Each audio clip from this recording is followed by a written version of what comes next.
मैं हूं अभिषेक बारेट और आप मेरे साथ हमचिक.com पर हैं। बाला साहब ठाकरे का एक मशहूर नारा हुआ करता था। वो कहते थे 80% समाजकरण, 20% राजकरण, यानी 80% समाजवाद और 20% राजनीति।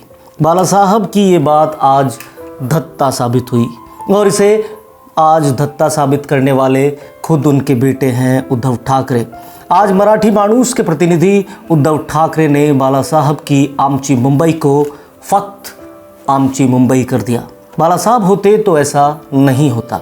बाला साहब का घमंड अलग तरह का था। वो मराठों को उनकी भागीदारी के प्रोत्साहक थे, इस वजह से वो बाहरी के खिलाफ थे, लेकिन उनके काल में कभी भी लोगों की उचित अभिव्यक्ति के आधार को कई मील तक कभी नहीं छुआ गया। उद्धव ठाकरे के बारे में हमेशा ये कहा गया कि उनमें बाला साहब जैसी बात नहीं है।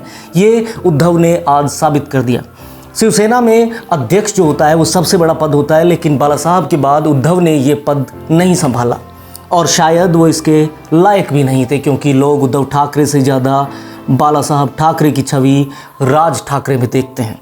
उद्धव ने मातोश्री की परंपरा को तोड़कर राजनीतिक पद पर किसी भी तरह बैठ जाना ठीक समझा। वो निरंकुश तानाशाह बनने की ओर अग्रसर है और ये बाल ठाकरे की बपोती के लिए पतन का पहला पड़ाव है। ऐसा नहीं है कि बाल ठाकरे निरंकुश नहीं थे और अपंजीकृत शासक थे, पर फिर भी महाराष्ट्र उनसे प्रेम करता था। दीगर हिंदुस्तान भी कई हिस्सों में उनसे प्रेम करता था। जब वो गए तो 20 लाख मराठी और दीगर हिंदुस्तानी आवाम सड़कों पर उनके अंतिम दर्शन के लिए जुटी थी और ये हिंदुस्तान के इतिहास में बहुत कम बार हुआ है। उद्धव ने सींचे हुए शिवसेना के पौधे को जड़ से उखाड़ डाला है और ये उनकी खुद की जड़ें हैं।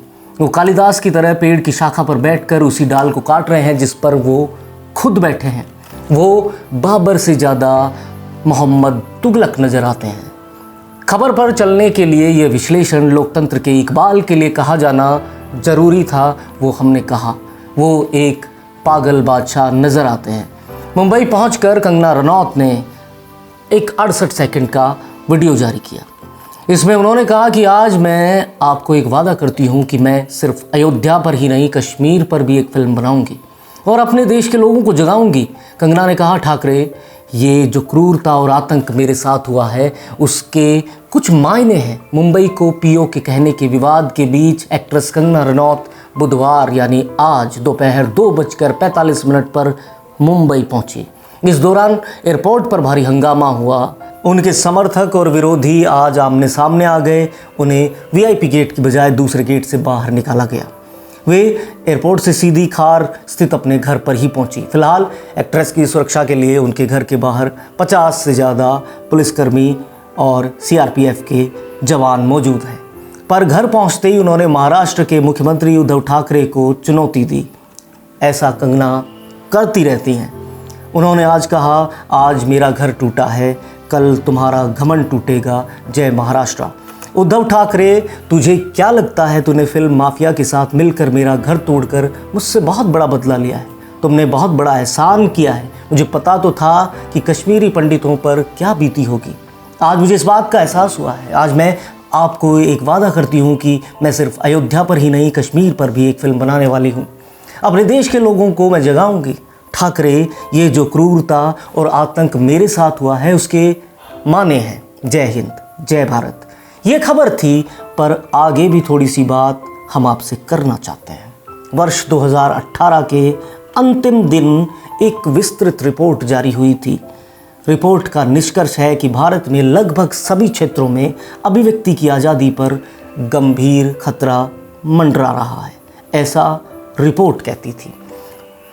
फ्री स्पीच कलेक्टिव की एक विस्तृत रिपोर्ट का निष्कर्ष है कि भारत में लगभग सभी क्षेत्रों में ऐसा हो रहा है। ये अभिव्यक्ति की आज़ादी के लिए खतरे का सबब है।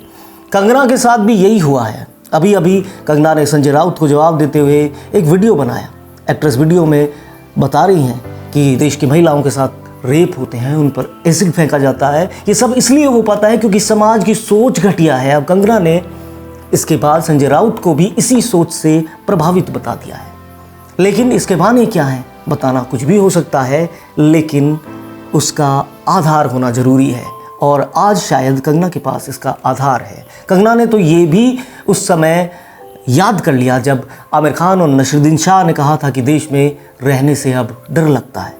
उन बयानों को याद करते हुए कंगना कहती है, जब आमिर खान और नसीरुद्दीन शाह ने देश के खिलाफ कहा था तब तो किसी ने उन्हें गाली नहीं दी थी, फिर जब मैंने अपनी अभिव्यक्ति की आज़ादी का पालन किया तो मुझे गाली क्यों दे दी गई। संजय राउत कंगना को गाली दें तो फ्रीडम ऑफ स्पीच, और कंगना देश के मुद्दे पर बात करें तो महाराष्ट्र के ठेकेदार कुछ भी करेंगे, घर तोड़ देंगे, वो भी हाईकोर्ट के आदेश की अवमानना करते हुए। एक महिला के खिलाफ देश में चल रही इस तरह की हरकत को बाला साहब कहीं से देख रहे होंगे तो वो क्या सोच रहे होंगे, ये आपको हमें कमेंट करके बताना है। आपको बाला साहब के नज़रिए से आज के दिन को देखना होगा। देश के लोकतंत्र में निराशा और हताशा से भरे हमारे वीडियो को देखकर आपको न्याय की उम्मीद खत्म होती नज़र आएगी, पर क्या तानाशाही और इस तरह से चुपचाप अगर आप इसे सहते रहे, अगर हाँ तो आपके लिए हमारा वीडियो किसी काम का नहीं है। कवि पाश की कुछ लाइनों से हम इसे ख़त्म कर रहे हैं। शुक्रिया। मेहनत की लूट सबसे खतरनाक नहीं होती, पुलिस की मार सबसे खतरनाक नहीं होती, गद्दारी और लोभ की मुट्ठी सबसे खतरनाक नहीं होती। बैठे बिठाए पकड़े जाना बुरा तो है, सहमी सी चुप में जकड़े जाना बुरा तो है, पर यह सबसे खतरनाक नहीं होता।